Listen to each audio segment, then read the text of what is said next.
Salut Marie! Salut Alex. Alors aujourd'hui nous allons parler de l'importance des fibres pour l'équilibre de ton cycle. Alors dis-moi, est-ce que c'est normal ce que les femmes vivent chaque mois? Du genre, j'ai mal, je suis gonflée, je suis à cran. Ma gynéco me dit que c'est normal pour certaines femmes. Mais j'ai du mal à croire que c'est juste une fatalité. Ouais, et merci parce que je vais te dire quelque chose d'important pour, à mon sens. C'est pas ton corps qui dysfonctionne, c'est pas ton système reproductif qui est en tort. Ce que tu vis, les douleurs, les sautes d'humeur, le ventre qui gonfle, c'est vraiment ton corps qui t'envoie des signaux. Et ces signaux ont souvent une origine qu'on t'a jamais vraiment expliquée clairement. Ça peut venir aussi de ce que tu mets dans ton assiette ou ce que tu n'y mets pas en fait. Et l'alimentation peut changer, peut vraiment impacter ça, pas du tout du jour au lendemain. Là, on est vraiment sur de l'éducation thérapeutique, on est sur de la prévention. Mais c'est important de le dire aux femmes. Aujourd'hui, j'ai vraiment envie qu'on parle d'un truc en particulier, c'est les fibres. Et je sais ce que tu penses peut-être, les fibres de grand-mère, c'est fait pour aller aux toilettes. Oui, sûr, mais essaie d'oublier ça. Les fibres, c'est l'un des leviers les plus puissants que tu aies sur ton équilibre hormonal, sur ton énergie, sur ton humeur, et c'est complètement gratuit. Ok, bon bah, tu m'intrigues, mais avant d'aller dans les fibres, est-ce qu'il y a une alimentation type pour toutes les femmes? Parce que j'entends tout et son contraire à ce sujet. Et c'est la bonne question. Et la réponse, c'est non. Il n'existe pas une alimentation universelle. Ce qui marche, à coup sûr, c'est une alimentation simple, variée, de saison, sans excès. C'est la base, en fait, si tu veux, qui permet à ton organisme de se réguler. Mais au-delà de ça, ça dépend vraiment de qui tu es, de ce que tu traverses. C'est-à-dire, Par exemple, si tu es dans une phase créative, pas trop de déplacement physique, pas besoin de surinvestir dans les protéines. Si tu as un poste à haute exigence intellectuelle avec du stress constant, tu as tout intérêt à majorer tes oméga 3 parce que c'est le carburant direct de ton cerveau. Si tu es ado ou si par exemple tu prends une contraception hormonale, soutenir ton foie et ta peau, c'est une priorité, c'est pas une option. Et si tu entres en périménopause avec des cycles qui deviennent irréguliers, bah là les fibres deviennent absolument critiques en fait. L'alimentation, c'est une réponse à ce que tu es et à ce que tu vis. C'est pas une formule. ok. Alors, revenons aux fibres. C'est quoi exactement et pourquoi tout le monde en parle? Alors, les fibres, c'est la partie des aliments végétaux que ton corps ne peut pas entièrement digérer. Et c'est précisément pour ça qu'elles sont précieuses. Il y a deux types de fibres. Les fibres solubles, celles qui se dissolvent dans l'eau et forment une sorte de gel. Ça ralentit en fait la digestion. Ça nourrit les bonnes bactéries de ton intestin. Tu les trouves dans l'avoine, par exemple, dans des fruits comme la pomme, les légumineuses, les graines, tu vois. Et il y a des fibres insolubles. Elles ne se dissolvent pas. Elles augmentent le volume de tes selles, ce qu'on appelle le ballast. Ça nettoie les parois de l'intestin et ça accélère modérément le transit. Tu les trouves dans les légumes verts, les céréales complètes. Et en fait, tu as besoin des deux. Et concrètement, elles font quoi ces fibres dans le corps? Elles font trois choses essentielles. D'abord, elles nourrissent ton microbiote. Les milliards de bactéries et de levures qui vivent dans ton intestin, tu vois, sans fibres, ces bactéries s'appauvrissent. C'est un peu comme si elles avaient plus de maison, c'est comme si elles pouvaient plus s'accrocher aux branches, tu vois. Et ton microbiote, c'est un système complexe qui influence ton immunité, ton poids, ton humeur, tes hormones. Les fibres, ensuite, elles nettoient ton intestin. Imagine comme une grosse éponge qui capte les déchets, les toxines, les hormones usées et qui les escorte vers la sortie. Tu vois, ça vient nettoyer les miettes sur la table.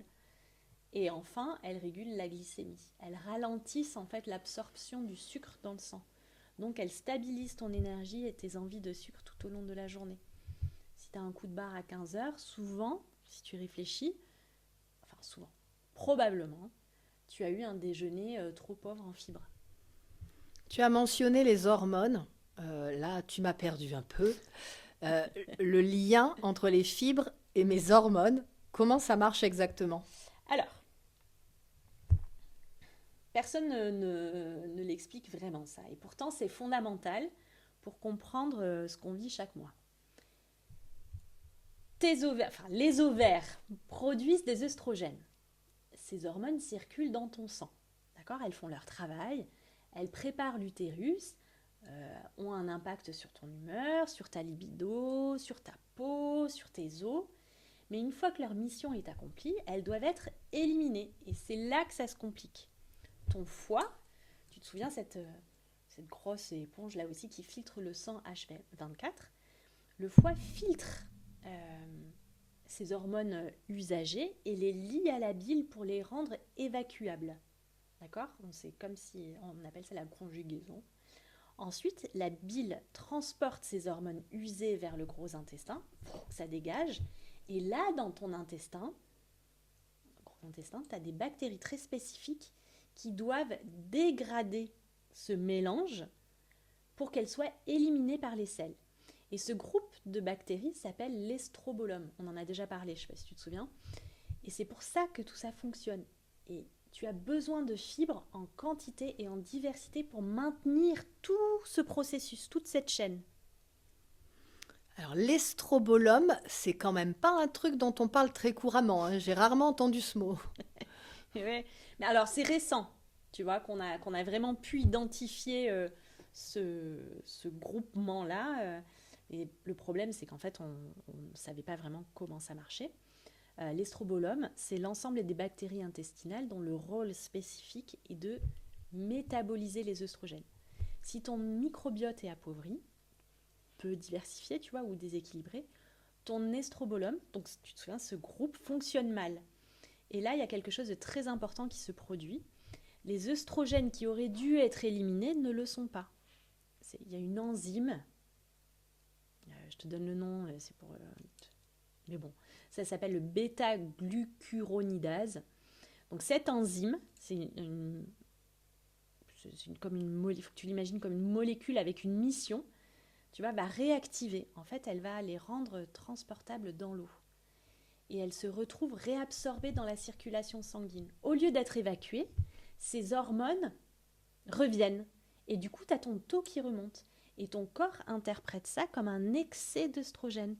Et c'est ce qu'on appelle la dominance des œstrogènes. Ah, et c'est ça qui crée tous les symptômes dont on parle? Exactement. Le syndrome prémenstruel marqué, tu sais, les seins douloureux, l'irritabilité, les règles abondantes, les crampes, la rétention d'eau. Alors, c'est pas que ça, mais ça a vraiment un facteur fort. Par exemple, sur la prise de poids, la libido en berne. Et du côté digestif, les ballonnements, la constipation chronique, les selles molles avant les règles, enfin, tu as tout ce tableau-là que les femmes décrivent tout le temps.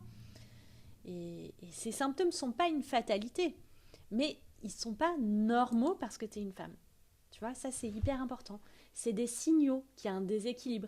Et les fibres et une alimentation diversifiée adressent une grande partie de ces problèmes à la racine. En nourrissant les bactéries qui métabolisent les œstrogènes, c'est-à-dire en captant ces hormones usées dans l'intestin avant qu'elles soient réabsorbées, et en fait ça permet une accélération suffisante sur le transit pour que ça sorte à temps, en fait, grosso modo. Ok, donc j'ai besoin de fibres, d'accord. Mais alors combien? Et comment je sais si j'en mange assez? Alors, tu sais que j'aime pas trop répondre à ça. Donc, je vais m'appuyer sur les textes. Tu vois, parce que pour moi, chaque personne est unique. Mais il y a une étude qui a changé la façon dont on pense la nutrition du microbiote. Donc, c'était une très vaste étude menée aux États-Unis, ça s'appelle American Gut Study, et elle montre que les personnes qui consomment au moins 30 végétaux différents par semaine ont un microbiote significativement plus diversifié, moi j'ai envie de dire plus résilient, tu vois, plus efficace que celles qui en consomment 10 par exemple. 30 végétaux par semaine? Mais c'est énorme. Alors, en apparence, mais encore une fois, en réalité, c'est à peu près 5 par jour. Souviens-toi que c'est une très vaste étude, donc c'est quelque chose de très analytique, tu vois.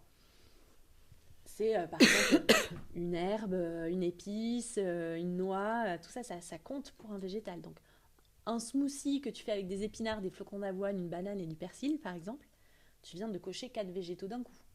Un repas avec du riz complet, des lentilles, du brocoli, une carotte, du curcuma, tu vois, bam, allez, 5 de plus. Et surtout, la diversité compte plus que la quantité. Tu vois, manger 200 grammes du même légume toute la semaine, c'est moins efficace que manger 30 grammes de 10 légumes différents. Et encore, je ne sais pas ce que ça fait, 10 grammes ou 30 grammes, mais chaque végétal, dis-toi que chaque végétal nourrit des souches bactériennes différentes. Et est-ce qu'il y a des aliments particulièrement intéressants pour les hormones spécifiquement? Oui. Pour les hormones, j'en mets trois en avant. C'est alors trois types, d'accord. Il y a les graines moulues d'abord, parce que il y a les graines de lin, par exemple, contiennent des phytoœstrogènes qui ont un effet modulateur sur tes propres œstrogènes, et dans les deux sens, selon ce dont ton corps a besoin en fait. Et j'aime beaucoup les associer aux graines de courge. Donc ça, tu peux t'en préparer, tu vois, des graines moulues. Alors bien sûr, si tu as des problématiques hormonales, tu fais attention, tu demandes conseil à un spécialiste qui te suit. Mais pour la personne lambda, ça c'est quelque chose de très intéressant. Les légumineuses, elles sont riches en fibres solubles, tu te souviens? Et c'est celles qui captent les œstrogènes dans l'intestin. Les crucifères, ce qu'on appelle les crucifères, c'est les choux, les brocolis, le chou-fleur. Ils contiennent une molécule qui soutient directement le foie dans sa détoxification des œstrogènes. Et en termes de saison, parce que j'entends souvent parler de manger de saison, mais je ne comprends pas vraiment pourquoi ça change quelque chose. Alors, les végétaux de saison sont plus riches en fibres et en nutriments que ceux qui sont cultivés hors sol, hors saison, sous serre, en hydroponie. Tu vois, c'est une question de biodisponibilité.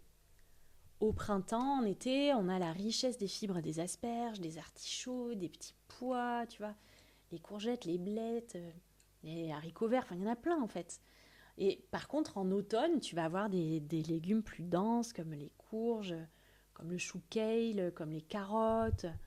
Tu vois, tu peux l'associer aux lentilles, aux pois chiches. Il y a des épices de saison froide, il y a des épices de saison chaude. C'est génial en fait de pouvoir alterner comme ça. Donc concrètement, si je veux commencer ce soir, je fais quoi? Hein, parce que là, j'ai envie que ça change, j'ai envie Envie d'agir. d'agir, Alex. Ce soir, tu fais trois choses simples. Tu ajoutes un végétal que tu n'as pas mangé cette semaine. N'importe lequel, des herbes fraîches, un légume peut-être que tu connais moins bien. Tu te prépares une cuillère de graines de lin et une cuillère de graines de courge moulues à saupoudrer sur ton petit déjeuner du matin, par exemple. Si tu n'as pas de moulin, tu peux par exemple prendre, tu sais, ta girafe là. Tu remplis je sais pas, le schmurz là, je sais pas comment ça s'appelle, de graines. Tu entoures tout d'un torchon propre et tu buzzes. Et dans ton machin schmurz là, tu vas avoir une réserve de graines moulues pour 2 jours que tu gardes au frais. C'est vachement intéressant. Tu en mets sur ton granola le matin, ta salade le midi, la soupe le soir. Et autre chose, tu vas boire un verre d'eau supplémentaire. Parce que les fibres ont besoin d'eau pour travailler.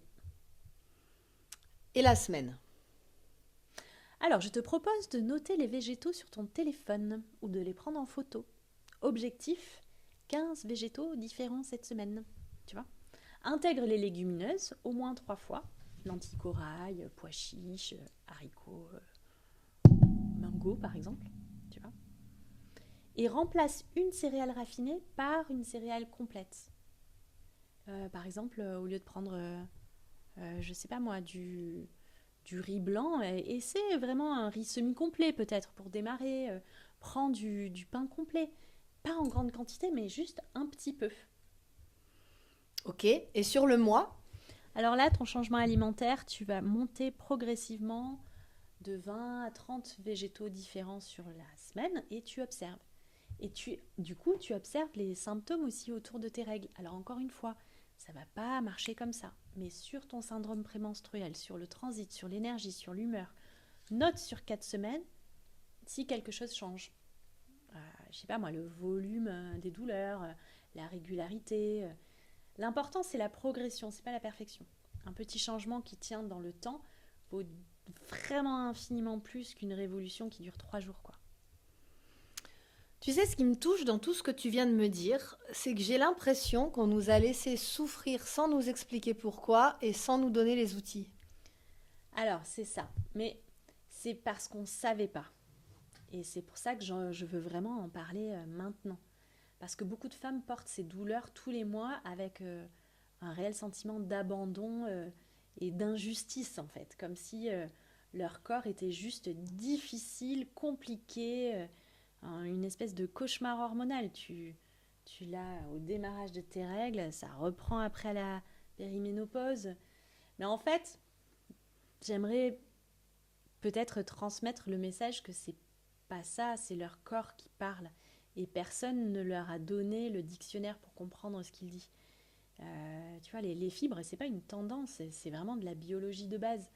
Ton microbiote, tes hormones, ton transit, ton humeur aussi, c'est tout ça, c'est connecté. Et les fibres sont un peu comme le fil entre tout ça. Donc la prochaine fois que ma fille a ses règles et que ça va mal, Ben, tu peux par exemple lui poser une question simple. Comment est-ce qu'elle a nourri son intestin ce mois-ci? Alors, encore une fois, c'est vraiment terrible quoi, de voir sa fille souffrir, surtout quand on a eu soi-même des syndromes prémenstruels, tu vois, ça fait un peu malédiction, quoi. Daniel Boussard, qui est naturopathe reconnu par les plus grands, a un protocole, par exemple, pour accompagner l'endométriose. Alors ça, c'est une pathologie, hein, mais je voulais vraiment le partager, c'est que quand elle aborde la problématique de l'endométriose, en un, elle agit sur l'alimentation, en 2, la gestion du stress, en 3, le soutien hépatique, en 4, l'inflammation, et uniquement en 5, tu vois, elle agit sur les douleurs, les crampes et le déséquilibre hormonal. Donc l'alimentation ne règle pas tout, ça c'est clair, mais c'est quand même un puissant levier que chaque femme peut actionner afin de reprendre le contrôle de sa vie. merci Marie. Avec plaisir.